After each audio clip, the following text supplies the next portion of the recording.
අයියේ මට ඔයා එක්ක ටිකක් කතා කරන්න ඕන. කියන්න. ඔයා අහිංසක්කට ආදරය කරනවද? මම දන්නේ හැබැයි මට නිතරම අහිංස පේන්න ඉන්න ඕන. ඒකට හේතුව ඔයාට ආදරෙයි. හේතුව ඒකයි. අපි කෙනෙක්ව නිතරම දකින්න ඕන කියලා හිතනවා නම් අපේ හිතේ යා ගැන විශේෂ හැඟීමක් ඇති වෙලා. ඒකට තමයි ඉතින් ආදරය කියන්නේ. අයියේ ඒක අහිංසක්කට කියන්න. දැම්ම බෑ. පුදුම ලොකුකමක් ඒක. කියන වෙලාවක කියන්න ඇතේ. ගිනි මැලයක් ගහමු මතුරු කන එකකුත් නෑ. තේජාන්ගේ ඇස් අහිංස දිහාම බලාගෙන හිටියා. ලොකුකම නැතුව ඕක හිතේ තියාගෙන විඳවන්න නැතුව අහිංසට කියන්න. කියන්න ඕන. දැම්ම කියපන්. හෙට කියන්න. ඇයි හෙට? හදම කියමු. කොහොමhari හැමෝටම කතා කර ඉඳලා නිින්ද ගියා. පහෝදා උදේ ඇරලා හැමෝම කතා වුණේ දවල් වෙලා ගඟට නාන්න යන්න. හැබැයි පරිස්සමෙන් හැමෝම. අනේ මම ඉන්නම්. මට පීනන්නවත් බෑ. ඇනි එහෙනම් බලාගෙන ඉන්න අපි නාන්නම්. හැමෝම වතුරට බැහැලා වතුර ගහගන්න ගමන් හිටියේ. එකපාරම තේජාන් නොපෙනී යන්නේ කාටවත්ම හිතා ගන්න බැරි විදියට. අනේ අයියා, අචල අයියා එකපාරම නොපෙනී ගියා. අහිංස කාටත් වඩා කලබල වුණේ හිතා ගන්නවත් බැරි විදියට. මුළු ගඟ පුරාම ඇස් වලින් තේජාන්ව හෙව්වත් තේජාන් පේන්නවත් නෑ. තේජාන් සර්, අනේ ඔයා කොහෙද? හැමෝම හැරුණේ ඒ හඬ ඇහුණ පැත්තට. අහිංසක්කා, ඔයා කතා කරා. අනේ ඔයා දැන් කතා කරා. සිතූ අහිංස ඉන්න පැත්තට ගියේ කලබලයට අහිංසට කරදරයක් වෙයි කියලා. අචල හැම පැත්තටම පීනලා තේජාන්ව හෙව්වත් තේජාන්ව හම්බුනේ නෑ. ගඟ ළඟට වෙලා අඬාගෙන හිටපු අහිංස ගාවටයි සිතූ ගාවටයි තේජාන් ඇවිත් අඬන්නේ ඇයි අහනවා. අනේ අයියා, ඔයා හොඳින් නේද? අනේ තේජාන් සර්, ඔයා හොඳින්ද? මෙන්න මෙයා කතා කරනවනේ. අයියා එකපාරම වතුරේ ගිලුණානේ. ඒ වෙලාවේ තමයි අහිංසක්ක මුලින්ම කතා කරේ. එහෙනම් මම ගිලුණ එක කොච්චර හොඳද? එතන වලක් තිබිලා මාව එරුණා. දැන් එතකොට අචලකෝ? අචල අයියා ඔයාව හොයාගෙන ගියා. දැන් එහෙනම් අපිට යන්න වෙයි අචල හොයාගෙන. නංගි, ඔයා යන්නකෝ ඇනේ ඉන්න තැනට. මම අහිංස එක්ක ගිහින් අචලව හොයාගෙන එන්නම්. හරි අයියා, පරිස්සමෙන් ගිහින් එන්න. සිතූ අයියට අහිංස එක්ක තනියම කතා කරන්න දීලා ඇනී ළඟට ගියා. එන්න අහිංස, මේ පැත්තෙන් යමු. මෙයාකා කොහෙ ගියාද? මොකෝ බය වෙලා? මම ලං වුණේ ඔයාට කරදරයක් කරන්න නෙවෙයි අහිංසා. ඔම මගේ දිහා බලන්න නැතුව ටිකක් සංසුන් වෙන්න. තේජාන් අහිංසගේ කම්මුලක් හැමින් සැරේ අත ගාන ගමන් කතා කරා. මට ඔයා එක්ක ටිකක් කතා කරන්න ඕන.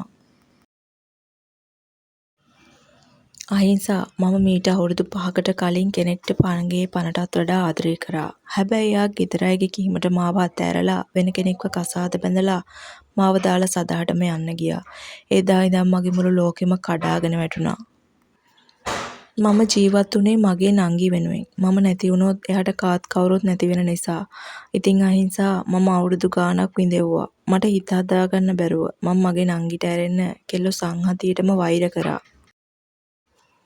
ඒ අතරේ තමයි ඔයා වැඩ කරන්න මගේ ගෙදරට ආවේ. මුලදී මට ඔයාව පේන්නවත් බෑ. හැබැයි මටත් ඔයා මගේ හිත අරගෙන කියලා මට දැනෙන්න ගත්තා. ඊට පස්සේ මම ඔයා දිහා හොරාට හැමදාම බලාගෙන හිටියා. මට ඔයාව නොදැක ඉන්න බැරි නිසා මම බොරු හේතු හදාගෙන ඔයාව මගේ කාමරයට ගෙන්න ගත්තා. ඉතින් ඒ නිසාම තමයි මම මේ වගේ ගමනක් එන්න හිතුවේ. ඉතින් තවත් හංගන්න දෙයක් නෑ. මම ඔයාට ආදරය කරනවා. මට ඔයා නැතුව බෑ අහිංසා.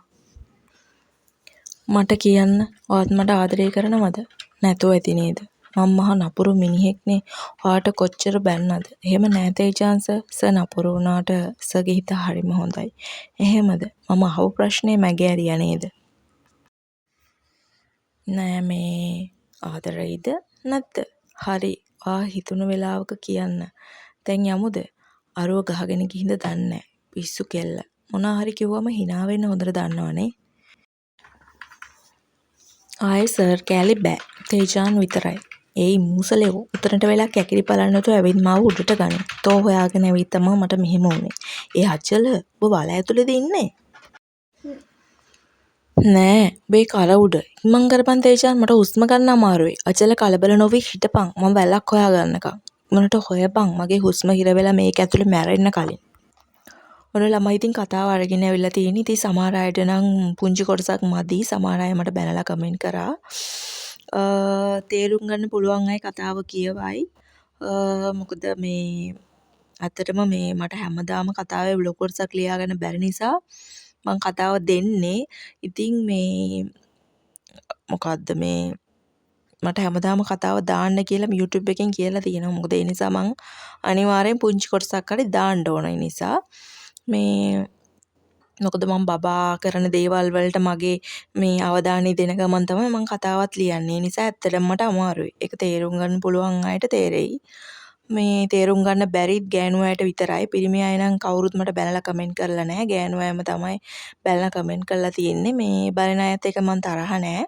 ඉවසන්න පුළුවන් අය ඉවසීමෙන් කතාව කියවන්න. මට පුළුවන් විදිහට තමයි මම ඔයාලට කතාව අරගෙන එන්නේ. සමහර අය කතාව වැඩි කියලා තියෙනවා. මොකද මගේ මේකට අකුරු දානට වඩා මම කතා කරොත් මට කතා කරන එක තමයි වාසිය. මොකද YouTube එකෙන් මොකද මේ කතාව වැඩිපුර දාන්නේ මට ලියා ගන්න ලොකුට ලියන්න බැරි නිසා පොඩ්ඩක් ඒක දිගට තියනවා කියලා YouTube එකට පෙන්නන්න. මොකද YouTube එකෙන් අකුරු පේලියට වඩා ඒගොල්ලෝ මගේ voice එකට තමයි දැන දෙන්නේ. අනිවාර්යෙන් කතා ලිව්වත් voice එක නැතුව දෙන්නේ නැහැ කිසිම chance එකක්. ඉතින් ඒ නිසා තමයි අර කතාව පොඩ්ඩක් දිග වෙන්න මම මේ පොඩි voice කෑල්ලක් දාන්නේ. මේ ඉතින් කතාව හොඳයි නම් ඔයාලගේ අදහස් කියාගෙන යන්න. යාළුවෝ අතර ෂෙයා කරන්න. බණින ඇත් එක තරහ නැහැ. දැන් සද්ද ඇහෙනවා ඇති ඔයාලට. මේ බබා ඇඳ උඩට පනින ගමන් ඉන්නේ. ඉතින් එයා දිහා බලන්න ඕන මම. මේ ආදරෙන් ඉල්ලනවා පොඩ්ඩක් තේරුම් ගන්න කියලා. මොකද මේ මට බබා තමයි හැම දෙයකටම වඩා වටින්නේ. ඒ වගේම මට channel එකත් වටිනවා.